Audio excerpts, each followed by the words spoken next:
80% جو بیماریاں ہیں جسمانی، ان کا کہیں نہ کہیں تعلق اسٹریس سے ہے۔ مثال کے طور پہ دل کی بیماریاں، دماغ کی بیماریاں، ہڈیوں کی بیماریاں، معدے کی بیماریاں، کہیں نہ کہیں ان کا تعلق اسٹریس سے ہے۔ 21ویں صدی سے ہمیں بے پناہ آرام اور آسائش کی چیزیں تو ملی ہیں، لیکن اسٹریس نے ہم سے آسودگی اور آرام چھین لی ہے۔ میرا نام ڈاکٹر الیاس ہے۔ اس ویڈیو میں ہم بات کریں گے کہ اسٹریس کیا ہے، اسٹریس کے نقصانات کیا ہیں اور ہمیں اسٹریس کو کیسے کنٹرول کرنا چاہیے۔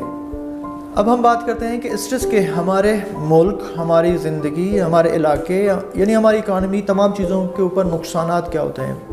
برطانیہ میں ایک اسٹڈی بتاتی ہے کہ برطانیہ میں صرف 1.5 بلین پاؤنڈ کا برطانیہ کو نقصان ہوتا ہے ایک سال میں اسٹریس کی وجہ سے۔ وہ کیا ہے کہ لوگ ایبسنٹ ہوتے ہیں، جب اسٹریس میں ہوتے ہیں وہ کام نہیں کرتے ہیں، وہ ایبسنٹ ہوتے ہیں، نہیں آتے ہیں، غیر حاضری کرتے ہیں، یا اسٹریس کی وجہ سے وہ دفتر میں بے شک آئے ہوئے لیکن اتنے تناؤ میں ہیں کہ وہ کام صحیح معنوں میں نہیں کر سکتے ہیں۔ صرف ایک ملک کو 1.5 بلین پاؤنڈ کا نقصان ہو رہا ہے۔ ہمارے ملک میں ایسے اعداد شمار بہت کم، اسٹڈیز کم ہوئے ہیں، لیکن ہمارے ملک میں بھی اسی طرح صورتحال ہے۔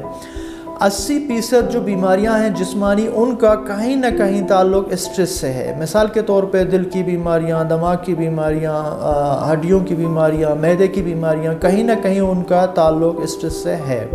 اسٹریس کے مزید نقصانات یہ ہیں کہ جو لوگ اسٹریس زیادہ لیتے ہیں ان میں بلند فشار خون یعنی بلڈ پریشر ہائی رہنا، اوپر رہنا، یہ اس کے چانسز زیادہ ہوتے ہیں۔ جو لوگ اسٹریس لیتے ہیں ان میں معدے کی السر، تیزابیت، معدے میں گیس، ان کے چانسز بہت زیادہ ہوتے ہیں۔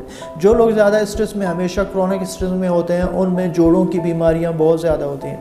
اسٹریس والے لوگوں میں یہ بھی دیکھا گیا ہے کہ وہ جلدی ایجڈ ہوتے ہیں، ان کی عمر جلدی بڑھ جاتی ہے، وہ جلدی بوڑھے ہونے کی طرف جاتے ہیں اور جلدی بوڑھے ہو جاتے ہیں۔ اسٹریس والے لوگ ہمیشہ ایک تناؤ اور افسردگی میں ہوتے ہیں، ان کی یادداشت کمزور ہوتی ہے، ان میں چڑچڑاپن ہوتا ہے، ان کو خود پتہ نہیں چلتا کہ ہمارے اسٹریس کی وجہ سے ہم تناؤ میں ہیں یا چڑچڑاپن ہے۔ وہ کنسنٹریٹ نہیں کر سکتے، وہ ایک چیز پہ فوکس نہیں کر سکتے، وہ ہمیشہ ایک افسردگی اور ریسٹ لیسنس اور بے چینی کی کیفیت میں ہوتے ہیں۔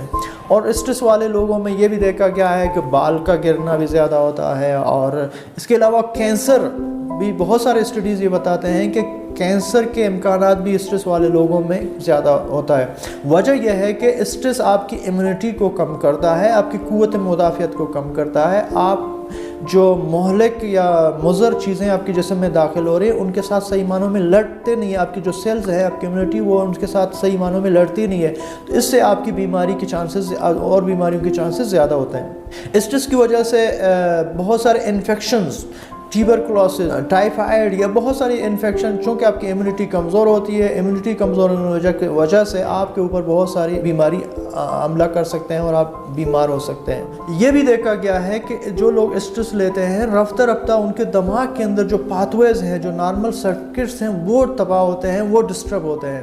عموماً ہم اسٹریس کو مینجمنٹ کا قدرت نے ایک ایسا طریقہ بنایا کہ ہم جلدی جلدی اسٹریس کو مینیج کرتے ہیں، لیکن آپ کرونک جب اسٹریس میں ہوتے ہیں، دماغ کے اندر جو پاتھ ویز ہیں، جو سرکٹس ہیں، جو بجلی کے حساب سے جو سرکٹس دماغ کے اندر ہمارے سائنسی حساب سے ہیں، وہ ڈسٹرب رہتے ہیں۔ پھر آپ کے دماغ کے اندر جو اسی وجہ سے سوچیں بھی نگیٹیولی ہو جاتے ہیں۔ جب آپ ہمیشہ نگیٹیو سوچتے ہیں، اسٹریس میں ہوتے ہیں، اسٹریس آپ کے دماغ کے اندر سرکٹس کو ایسے بناتا ہے کہ آپ ہمیشہ اسٹریس کے ساتھ ہی رہیں گے اور آپ کی سوچیں نگیٹیو، منفی اس طرف جاتی ہیں۔ مختصر یہ ہوا کہ اسٹریس ہمارے لیے بہت ضروری ہے کسی حد تک، لیکن اس کے نقصانات بہت زیادہ ہیں۔ اگر آپ ہمیشہ ہم اپنے آپ کو اسٹریس میں رکھیں، افسردگی اور تناؤ میں رکھیں، تو اس سے ہمارے جسم، ہمارا دماغ، ہماری سوچیں، وہ تمام ڈسٹرب رہتی ہے اور ہم بہت بیماریوں کے شکار ہونے کے امکانات بڑھ جاتے ہیں۔ ضروری ہے کہ ہم اپنے اسٹریس کو مینیج کرنا سیکھیں، ضروری ہے کہ ہم اپنے آپ کو کنٹرول کرنا سیکھیں، ہم اپنے اسٹریس کو کنٹرول کرنا سیکھیں۔ مختصر یہ تھا کہ اسٹریس سے ہمیں بہت نقصان ہوتا ہے، ہمیں بیماریوں کا خطرہ ہوتا ہے، ہمیں ذہنی تناؤ کا خطرہ ہوتا ہے، ہم بہت مشکل میں ہوتے ہیں۔ اسٹریس سے ہماری اکانومی، ہماری صحت، ہمارے ریلیشن شپ، یہ تمام متاثر ہوتے ہیں اگر ہم اسٹریس کو کنٹرول نہ کر پائیں۔ ہم نے اسٹریس کے لیے اور ویڈیو بنائی ہے جو دوسرے، آپ ہمارے سائٹ پہ کلک کیجئے گا کہ how to control your stress, how to manage, کس طرح آپ اپنے اسٹریس کو کم کر سکتے ہیں۔ اگر آپ سمجھتے ہیں کہ اس ویڈیو سے آپ کو فائدہ ہوا ہے یا آپ کے کسی رشتہ دار، دوست کو فائدہ ہو سکتا ہے، تو ضرور اس ویڈیو کو شیئر کیجئے گا۔